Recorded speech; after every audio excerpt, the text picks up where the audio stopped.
Hello guys, अस्सलाम वालेकुम। मैं हूं शमून मैं हूं और शांतनी। आप देख रहे हैं हमारा YouTube channel Shamoon Shamoon reaction. Reaction. तो गाइस, आज एक और न्यू वीडियो के साथ आ आपके गए लिए हैं। आ गए हैं और जो कि है बहुत इंटरेस्टिंग, बहुत रिक्वेस्टेड वीडियो और एक्साइटिंग भी होने वाला है क्योंकि ट्रूथ वॉर ऑफ कारगिल इसका टाइटल जैसे कि आप लोगों ने पढ़ ही लिया होगा। तो गाइस देखते हैं इस वीडियो में क्या है, क्या बताया गया है। वीडियो थोड़ी लंबी होगी गाइस, तो एंड तक बने रहना। बाकी बातें करते हैं एंड में, जो भी होगा वीडियो देखते हैं। पहले लेट्स स्टार्ट। इस वीडियो में बताई गई सारी जानकारी पब्लिक प्लेटफॉर्म पर उपलब्ध है। इसमें ऐसी कोई जानकारी नहीं दी गई है जिससे हमारे सुरक्षा बलों की गोपनीयता भंग होती है। डिफेंस डिटेक्टिव सेना का सम्मान करता है और उन्हीं जानकारियों के आधार पर काम करता है जो सार्वजनिक रूप से मौजूद है। नमस्कार दोस्तों, डिफेंस डिटेक्टिव के एक और एपिसोड में आपका स्वागत है। मेरे पाकिस्तानी दर्शक अपने कमेंट्स में लगातार लिख रहे हैं कि 71 की जंग को छोड़ दें तो पाकिस्तान ने हर जंग में भारत को शिकस्त दी, हराया है। दोस्तों, आज हम पाकिस्तानी दर्शकों की बोलती बंद करने के लिए मैं आज से मैं एक सीरीज शुरू कर रहा हूँ जिसमें हिंदुस्तान का एक भी शख्स इन चारों जंगों के बारे में नहीं बोलेगा, बल्कि खुद पाकिस्तानी अपनी पोल खोलेंगे। Pakistani army, Pakistani air force, Pakistani navy, Pakistani सरकार, उनकी खुफिया एजेंसी ISI, पाकिस्तानी पत्रकार बताएंगे कि भारत से हुई 4 जंगों का नतीजा क्या रहा है। अगर पाकिस्तान के मेरे दर्शक सबूतों के साथ बने इस वीडियो को तो मैं बस यही कहना चाहूँगा कि आप लोगों ने अपनी आंखों पर पट्टी बांध रखी है, सच को मानना ही नहीं चाहते। तो सीरीज के पहले वीडियो में बात करगिल जंग।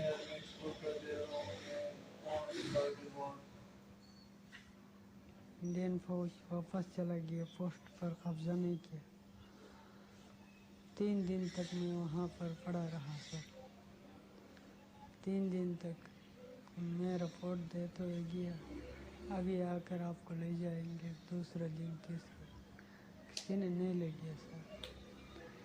3 दिन के बाद फिर अटैक हो गया, पोस्ट कब्जा हो गया सर। दूसरा दिन फिर एक इंडियन फौजी आ गया सर, करीब आ गया तो मैंने उसको बताया, भाई मैं जख्म है, मुझे नहीं मारा है।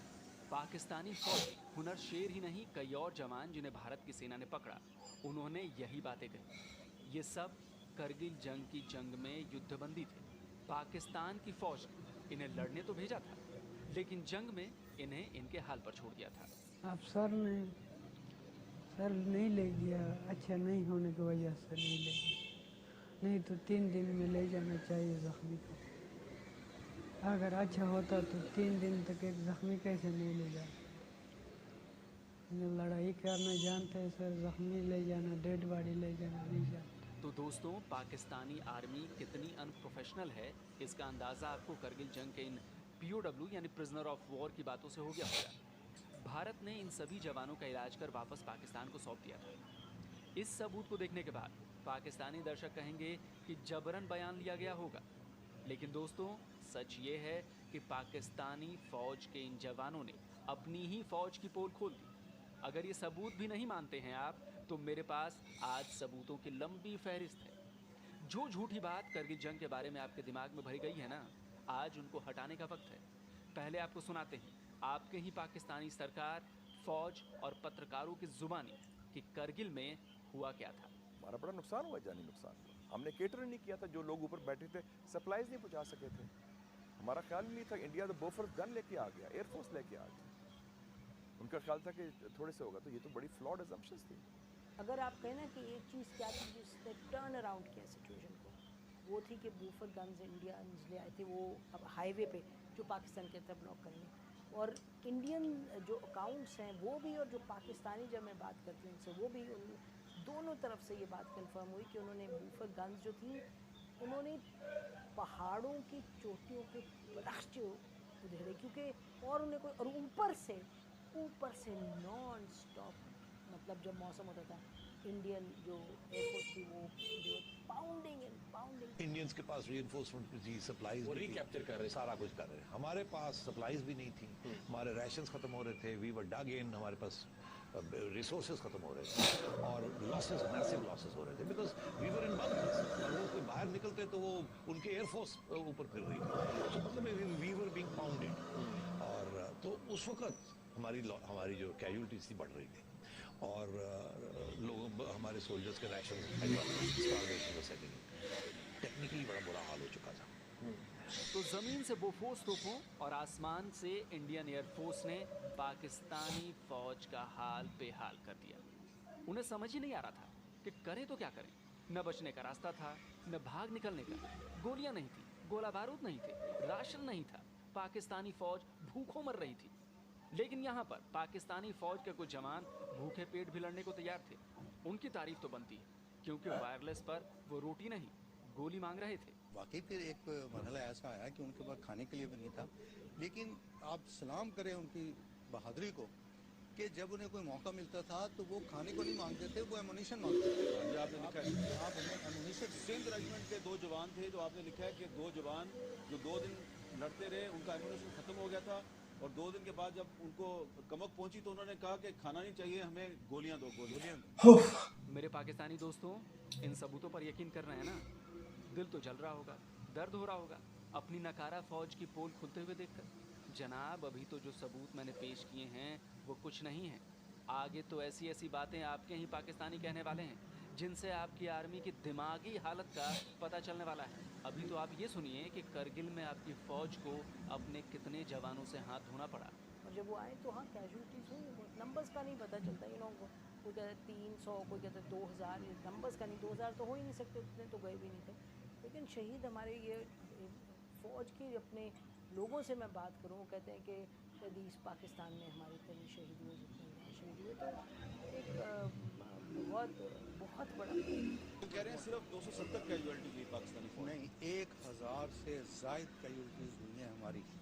1000 से ज़ायद 1000 से ज़ायद कैजुअलिटीज़ हुई हैं। अगरचे इसका जितना भी डाटा है ये इन्होंने छुपा लिया है, बाद में इसको एक्सेस नहीं उससे मिल सकी। पाकिस्तानी जवानों के मरने से याद आया, पाकिस्तानी फौज अपने आप को प्रोफेशनल कहती है ना। मेरे पाकिस्तानी दर्शकों को भी अपनी सेना पर बड़ा गुरूर है, होना भी चाहिए। लेकिन दोस्तों, अंधा गुरूर नहीं होना चाहिए। जनाब, आपकी आर्मी ने तो अपने ही जवानों की लाशों को लेने से मना कर दिया। प्रोफेशनल होना क्या होता है, उन्हें भारत की सेना से सीखना चाहिए। दुश्मन सैनिकों की लाशों का भी भारतीय आर्मी ने सम्मान किया, उन्हें पूरे सम्मान और धार्मिक रीति रिवाजों के मुताबिक दफनाया। सेना चाहती तो पाकिस्तानी सैनिकों की लाशें वैसे ही छोड़ सकती थी, लेकिन उसने ऐसा नहीं किया।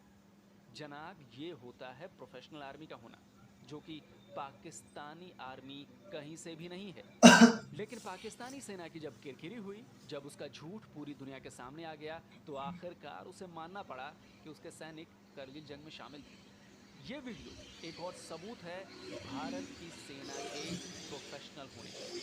हाथों में सफ़ेद झंडा लिए जो ये जवान दिख रहे हैं ना आपको, वो आपकी ही सेना के जवान हैं। ये अपने मारे गए साथियों के शव लेने आए थे। भारत की सेना ने पूरा सम्मान किया। वीडियो में आप देख सकते हैं कि मारे गए पाकिस्तानी सैनिकों को भारतीय सेना के अधिकारी और जवानों ने भी सैल्यूट किया। ये है हिंद की सेना। लेकिन पाकिस्तान, इसका एक और सबूत, पाकिस्तानी सेना ग्रोथ हुई ही नहीं। वो कोई ऑपरेशन ढंग से प्लान ही नहीं कर सकती। उनका दिमाग इतना तेज ही नहीं है कि बड़ा ऑपरेशन तो छोड़िए, छोटा ऑपरेशन भी प्लान कर पाए। ये हम नहीं कह रहे, ये पाकिस्तानी सेना के अफसर और पाकिस्तान की सरकार में रहे लोग कह रहे हैं। फौज के अंदर कोऑर्डिनेशन नहीं थी। एक तो फौज के अंदर सिर्फ 4 लोगों को या 5 लोगों को मालूम इसी वजह से, बाकी कोर कमांडर्स पर नहीं। फिर आर्म फोर्सेस, इसके 3 शाखें, बरी, बहरी और फिजाई। बरी फौज के कमांडर तो 4 लोग के अलावा फिजाई और मालूम शरुख साहब बार बार कहते हैं कि ये फौज की कामयाबी थी जिसे सफारती और सियासी मुहाज पर नाकामी में बदल दिया गया। ये कामयाबी उस वक्त तक थी जब तक आपका दुश्मन की फौज से सामना नहीं हुआ था, और इनका ख्याल ये था कि जून से पहले जो है उसको दुश्मन को पता ही नहीं चलेगा कि हम यहाँ पर आकर बैठ। तो बर्फ़ में इन्होंने अपने लोगों को भेजा, और जिन लोगों को भेजा था तो ये नहीं बताया गया था कि तुम क्या करने जा रहे हो। अजीब तरह का ये एक्सीलेंट ऑपरेशन था। मैंने तमाम कमांडिंग ऑफिसर से और तमाम ब्रिगेड कमांडरों से एक सवाल किया, ये जो आप कर रहे हैं, जो जा रहे हैं, what are the objectives of this operation. मुझे किसी से इसका जवाब नहीं मिला। शायद वकील साहब कि कोई रहा है कि किस मकसद के लिए कारगिल ऑपरेशन किया गया था? देखिए जी, मैं समझता हूँ ये क्लासिकल एग्जांपल है उन मिलिट्री ऑपरेशंस की कि जिनका ना सर है ना पाँव है। कहीं पे भी बेसिक एजुकेशन से लेके मिलिट्री वॉरफेयर में टू दी हाईएस्ट, जो आप एनडीसी वगैरह में भी पढ़ाते हैं ऑपरेशन स्ट्रैटेजी में, आप जब तक अपनी वॉर प्लान को from the beginning to the end entirety में नहीं देखते, आप वॉर के अंदर जा ही नहीं सकते, ऑपरेशन लॉन्च कर ही नहीं सकते। ये कैसा ऑपरेशन है कि जिसके अंदर आपको एम्स एंड ऑब्जेक्टिव्स क्लियर नहीं है, क्योंकि मॉरली तो वो हाई ग्राउंड्स पे थे, आपने एलओसी क्रॉस किया, आपने जाके उन पे अटैक कर दिया। ओके, पाकिस्तान ने कारगिल में अटैक किया ना, मुझे आज पता लग रहा है। नहीं सीखते। और दूसरी एक चीज़ बहुत नया हो जाती है इससे कि हमारी जो हाँ हाँ। तालीम है, मिलिट्री एजुकेशन, इसमें कोई एक कोताही भी है।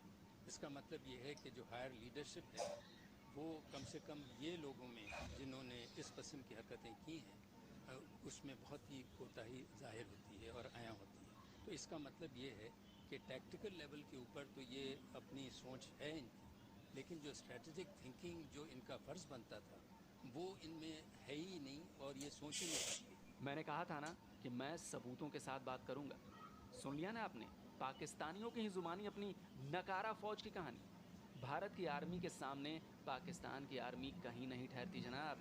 अभी तो सिर्फ एक जंग की बात की है, अभी तो 3 की बात करनी बाकी है, उन पर भी वीडियो बनाने वाला हूँ। आज तो सिर्फ करगिल जंग पर आप लोगों के झूठ का पर्दाफाश कर रहा हूँ। और आप लोग जो चीन को अपना दोस्त, अपना हमदर्द समझते हैं ना, उसने करगिल जंग के दौरान क्या किया था, ज़रा वो भी सुन लीजिए। तो सबसे बड़ी मिसकैलकुलेशन ये थी कि दे डिड नॉट रियलाइज कि इंडिया किस तरीके से रिएक्ट करेगा। इनका ख्याल था वो नहीं करेगा वैसे, उन्होंने वैसे किया। और इनका ये ख्याल था कि कश्मीर के अंदर भी कुछ उभरेगा, कुछ होगा, वो भी कुछ नहीं हुआ। और तीसरा ये था, इनका ख्याल था कि प्राइम मिनिस्टर इनके साथ थ्रू आउट जाएगा।